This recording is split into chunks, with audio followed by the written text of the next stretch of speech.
முக்கிய செய்தியை பார்க்கின்றோம். தமிழ்நாடு சட்டப்பேரவை தேதி குறிப்பிடாமல் ஒத்திவைக்கப்படுவதாக சபாநாயகர் அறிவித்திருக்கிறார்.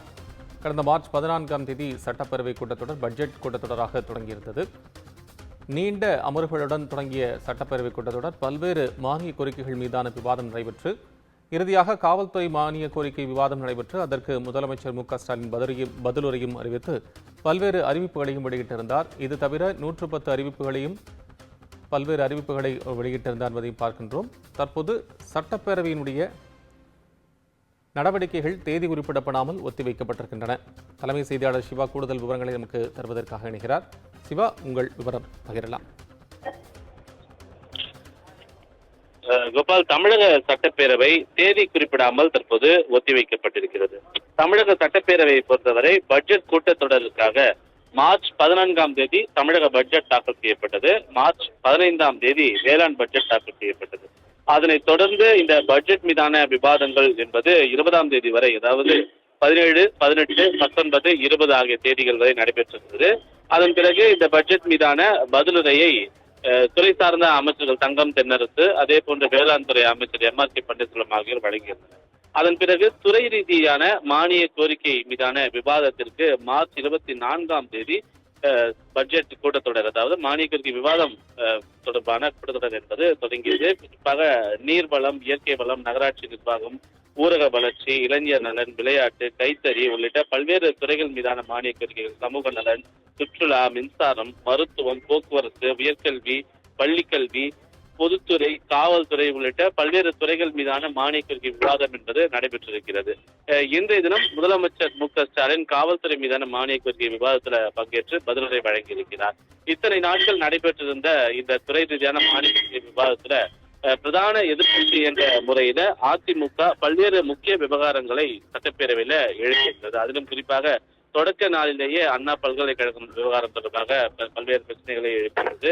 அதனைத் தொடர்ந்து தமிழகத்தில் இருக்கக்கூடிய பல்வேறு சட்டம் ஒழுங்கு விவகாரம், அதே போன்று போதைப் பொருள் கலாச்சாரம் உள்ளிட்ட பல்வேறு நிகழ்வுகள் உள்ளிட்டவை எல்லாம் சட்டப்பேரவையில நேரமில்லா நேரம் கவன ஈர்ப்பு தீர்மானத்தின் மூலமாகலாம் அரசுடைய கவனத்தை எதிர்க்கட்சி என்ற முறையில கொண்டு வந்திருந்தது. அப்போது ஆளும் கட்சிக்கும் எதிர்கட்சிக்கும் இடையிலான காரசாரமான அந்த விவாதங்கள் எல்லாம் நடைபெற்று முடிந்திருக்கின்றன. அதோடு மட்டுமில்லாமல் ஒரு சில நேரங்கள்ல அதிமுக பிரதான எதிர்கட்சி என்ற முறையில அவர்களுக்கான உரிமைகள் பறிக்கப்படும் போது அது தொடர்பாக சட்டப்பேரவையில அமளியில் ஈடுபட்டு தொடர்ந்து முழக்கங்களை முன்வைத்து அவர்கள் சட்டப்பேரவையிலிருந்து வெளியேற்றப்பட்ட நிகழ்வுகள் எல்லாம் இந்த சட்டப்பேரவை கூட்டத்தொடர்ல நடைபெற்றிருக்கிறது. எனவே இந்த சட்டப்பேரவை கூட்டத்தொடர் என்பது இத்தனை நாட்களும் நடைபெற்று இருக்கக்கூடிய இந்த கூட்டத்தொடர்ல எதிர்க்கட்சித் தலைவர் எடப்பாடி பழனிசாமி நேற்று தினம் உரையாற்றும் போது ஒட்டுமொத்தமாக ஒரு பேக்கேஜ் மாதிரியான ஒரு விஷயத்தை அனைத்து துறைகள் சார்ந்த, குறிப்பாக சட்டம் ஒழுங்கு, அதே போன்று போதைப் பொருள் கலாச்சாரம், பெருகி வரக்கூடிய ரவுடிசம் உள்ளிட்ட பல்வேறு விவகாரங்கள், வேளாண் துறை உள்ளிட்ட பல்வேறு விஷயங்கள் தொடர்பாக எதிர்க்கட்சி தலைவர் எடப்பாடி பழனிசாமி பல்வேறு கருத்துக்களை எடுத்து முன்வைத்திருந்தார். அதற்கு நேற்று தினமே முதலமைச்சர் மு.க.ஸ்டாலின் பதிலையும் வழங்கியிருந்தார். இந்த சட்டப்பேரவை கூட்டத்தொடர்ல முன் எப்போதும் இல்லாத அளவுல சட்டப்பேரவை கூட்டத்தொடர் நடைபெற்றுக் கொண்டிருக்கும் போதே 2 அமைச்சர்களுடைய பதவிகள் பறிக்கப்பட்டிருக்கின்றன. அவர்கள் ராஜினாமா செய்திருக்கிறார்கள். அவர்களுடைய துறை மீதான மானிய விவாதம் முடிந்த பிறகுதான் இந்த ராஜினாமா என்பது நடைபெற்றிருக்கிறது. அவர்கள் வகித்து வந்த துறைகளை அதே சட்டப்பேரவை கூட்டத்தொடரிலே வேறு அமைச்சர்களுக்கு ஒதுக்கி வழங்கிய நிலையிலும் அவர்கள் அந்த துறை சார்ந்து பதிலளித்திருக்கக்கூடிய சூழலும் ஏற்பட்டிருக்கின்றன.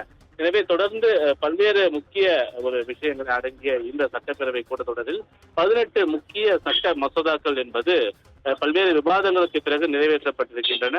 குறிப்பாக உள்ளாட்சி, ஊரக உள்ளாட்சி, நகர்ப்புற அமைப்புகளுக்கு 6 மாதங்களாக அதிகாரிகளுடைய பதவி காலத்தை நீட்டிக்க வேண்டும்.